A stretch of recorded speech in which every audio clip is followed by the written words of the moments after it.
Coming up on Hawk TV, we take a look at a senior with a small business, a student petition against dress code, and the start of volleyball season. This is Hawk TV for Friday, September 10th.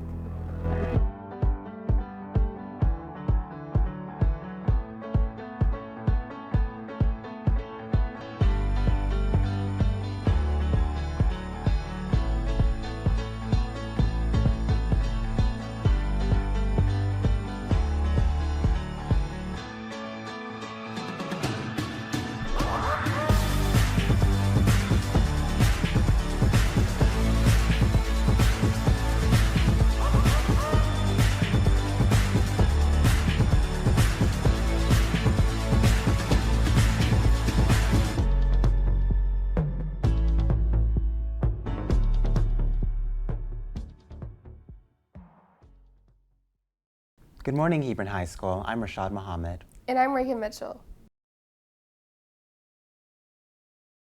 Senior Unaza Kaku runs a small business that involves selling hand-painted tote bags. Starting her business her sophomore year, she has continued to sell them throughout high school. Libby Newton has a closer look into her story. Senior Unaza Kaku paints and sells tote bags. She wanted to help the environment by creating an eco-friendly product.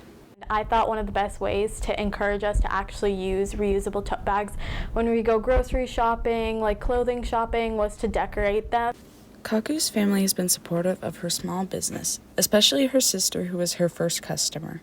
And she made it very clear that if I ever painted her anything, she wanted to pay for it. So through word of mouth, she told all her friends, and some of her friends also bought it after she did. Senior Ava Knopf, both a friend and customer, has been supportive of Kaku's business since the beginning. So I'm glad that she has something to put her artwork into, and that she's always been artistic, so I'm glad now she has an outlet and things like that. Kaku got her inspiration to start her business from a class project freshman year.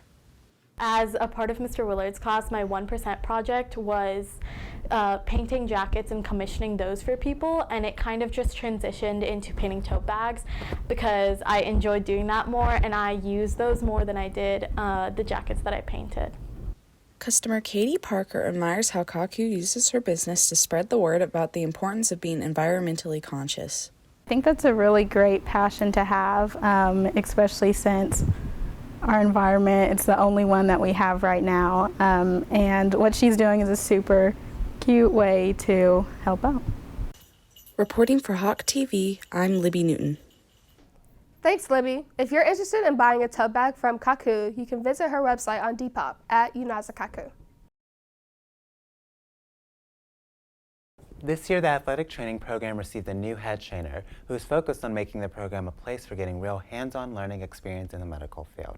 Landry Dale takes a closer look into the team behind the team. Head trainer Coach Matthew Moreau had only been at Hebron for a year before finding out he had been promoted to head of the athletic training department. So whenever we found out Moreau was going to be the new head, we were all really excited. He's great with communication. The players trust him, we trust him, and it's just been great getting to work for him. Moreau worked at the University of Michigan before coming to Hebron because he wanted to move to Texas. Moreau plans to grow the program this year by opening it up to students outside of the sports medicine class and looking into the realm of recruiting athletes for the program. Yeah, so I'm really excited about being able to take over the athletic training program this year. There's a great staff here. Coach Persino and Coach Wheat are awesome to work with, and I think all three of us really do care about the athletes and care about making the program better and growing it. Senior Samantha Godia says the program is all about taking care of the players and making sure they stay safe and healthy during practice and games. So at practices, again, making sure that our players are hydrated is the biggest thing. We don't want someone passing out on the football field. That would not be fun. But it's really just a lot of watching, watching for the slightest ankle tweak or a wrong movement in the knee. Moreau says the training program is a great way to gain real experience in the rehabilitation and evaluation process of the athletic training profession. Yeah, so I think it's a great experience for students in our athletic training program to gain that experience in the medical field. You get hands-on experience in dealing with injuries, dealing with cuts, scrapes, bruises. Junior Eric Vogel says the athletic training program feels like a family or a second home. It's helped him and other trainers in the program figure out what they wanted their future career path to look like. So far, it's the thing I've been most interested in. I've looked at a lot of things and I thought I wanted to do it, but this one feels like the most at home for me and natural. It's really interesting. I like it a lot. I want it to be a great experience for our students. I want them to learn and really get something out of the program. The athletic trainers are eager to have their first home varsity football game of the season. You know, I'm super excited for it. You know, I love our football team, I love our training staff, and I'm excited for all the students to be in our stands and not the other stand. Reporting for Hawk TV, I'm Landry Dale. Thanks, Landry. Be sure to keep an eye out for the athletic trainers at the first home football game of the season tonight.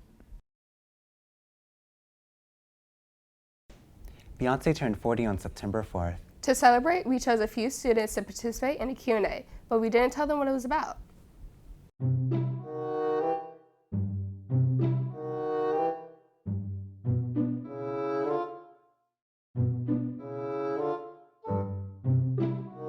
So we're not doing like a normal Q&A. We're doing, so if you didn't know, Beyonce's turning 40. This is the week we air. So we wanted to do a little something. And can you just look behind you, and there's a box there. Okay. I'm scared. Oh my God, no way. I gotta put this on.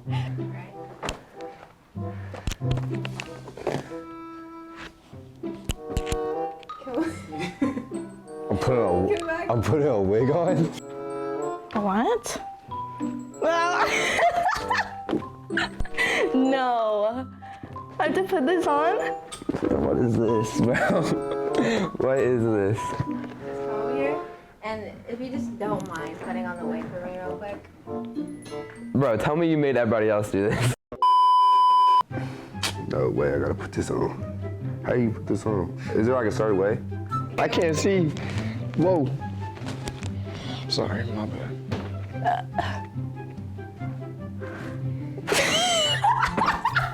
Oh, wow. Alright. Ain't no way y'all making me do this right now. I think I look really pretty. I don't think it fits on. I'm not good with wigs. Let's see. Is this supposed to be a Beyonce wig? I've never put on a wig before. How do I do this?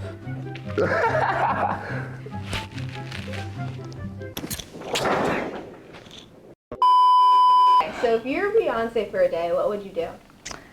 If I was Beyonce for a day, first, I would break up with Jay-Z. I divorced Jay-Z. I don't know, what would I do if I was Beyonce? I think I'd say I'd just go around singing, just with her beautiful voice, just anywhere I go, just woo. If I were Beyonce for a day, I would probably get myself into a scandal because I feel like that would be really fun, and then she'd have to deal with all the repercussions of it, so I feel like it would be perfect. Since it's my birthday, I would go party, I would go have some friends. I would buy a yacht. I would go crazy. I'd be eating out at some really nice place. Give me some steak dinner. I don't know, I'll probably throw like a street concert. Oh my God, a Beyonce street concert? Yeah, that's the idea. I'm going shopping. I'm gonna get me a new lace front, new bundles. I'm getting new clothes. I'm doing all of it, so. Do you have any Beyonce like favorite songs or? And is that, I don't know.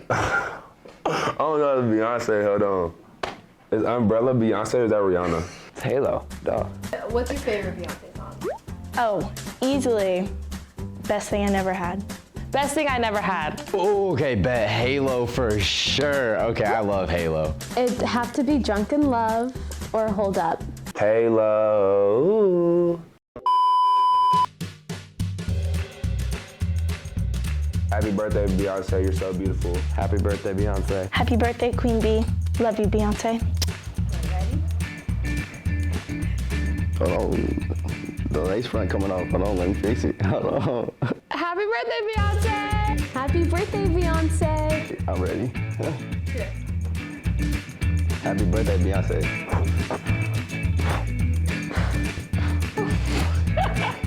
Happy birthday, Beyonce.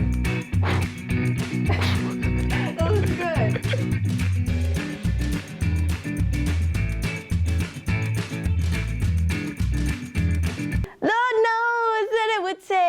another place, another time, another world, another life. Thank God I found the good and goodbye. Thank you to the students who participated. After an incident in which a friend was dress coded for their hair, Nani Johnson decides to start a petition in hopes of making a change. Rashad Muhammad takes a look into the issue. Following an incident where her friend was disciplined for her hair color, sophomore Shanani Johnson has started a petition against the part of the LISD dress code related to hair color. They were distraught in tears, and we're talking about how they had to change their hair color. They had gotten officially warned. The LASD dress code states students may not cover more than 25% of their hair with an unnatural hair color. If not corrected, the student will receive consequences including in-school suspension.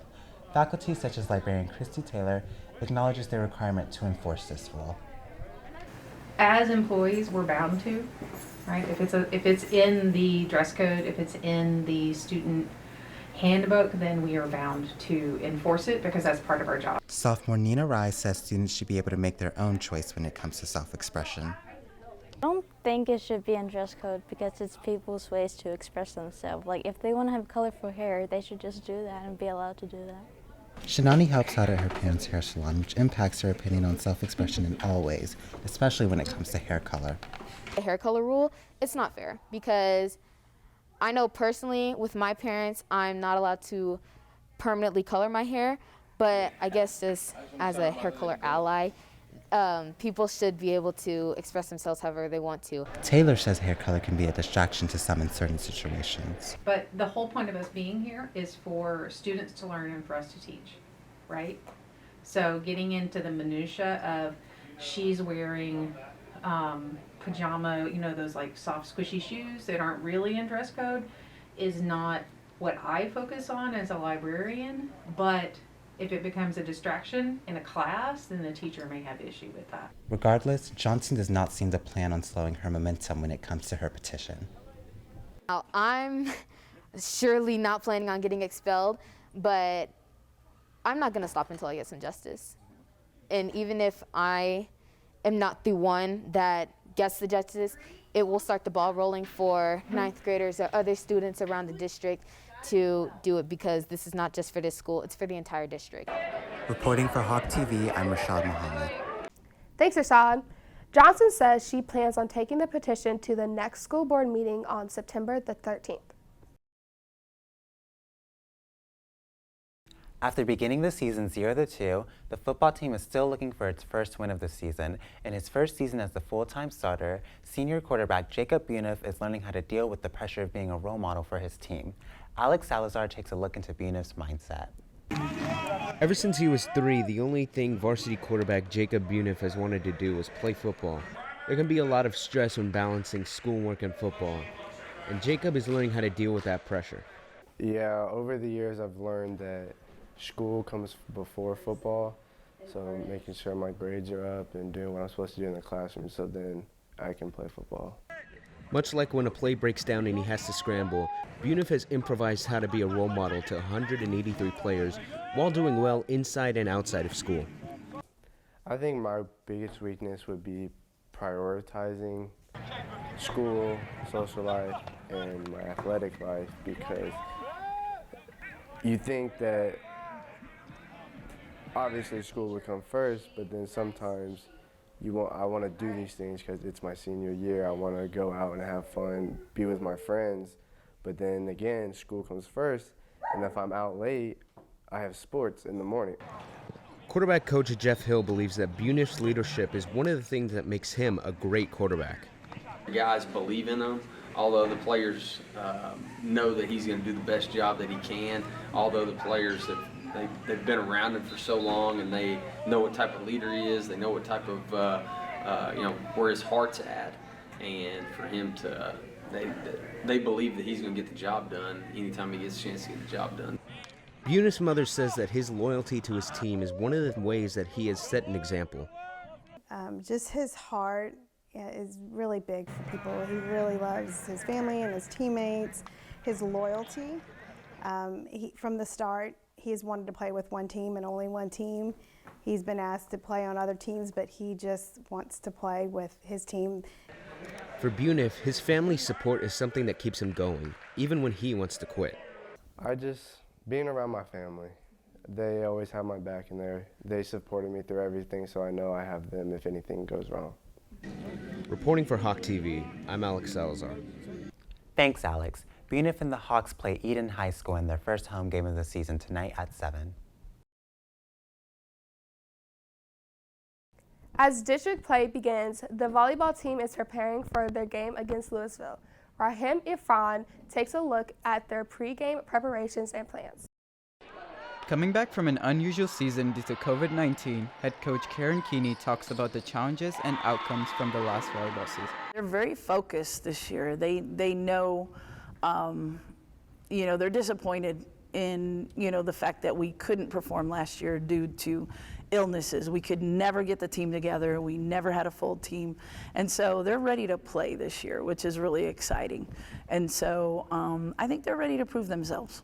Captains Alessandra Pantoja and Harmony Sample are happy that this season is somewhat more normal than last year. I'm very happy that COVID season is over because it really impacted our team because we were never fully together for any game, and that impacted the way we played in district. So I'm just glad that we're all able to be together as a team this year fully and play to our fullest potential. Very happy because now we have more connections and more of a bond to where when we play, we go and play for each other. As the team gets ready to face Louisville in their first district game, Keeney and Sample say that the team needs to just focus on their strengths and weaknesses and not worry too much about the opposition. Specifically for Louisville, we have not seen Louisville yet, but we just want to take care of our side right now. Our focus right now is on us and the mistakes we're making on our side. And so it's just about improving and getting rid of our silly mistakes that we tend to make, because we can play at a very high level. And so it's about getting rid of those unwanted or unearned mistakes that we tend to give away in a game. I think that being our first district game, we really need to go in intense, with an intense mindset and just take care of business, both offensively and defensively, and start off strong and win our first district match. Being that this is Pantoja and Sample's last season with the volleyball team, they believe that the underclassmen can carry on a great legacy with their hard work, commitment, and positive attitude in the upcoming year. They just have to stay committed to the program. As hard as it gets with everything, all of our conditioning, it pays off, so they're just going to have to really buy into that.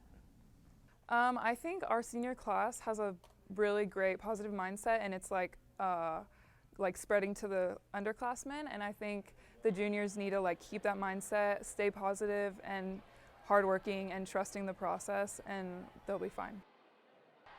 Reporting for Hawk TV, I'm Rahim Irfan.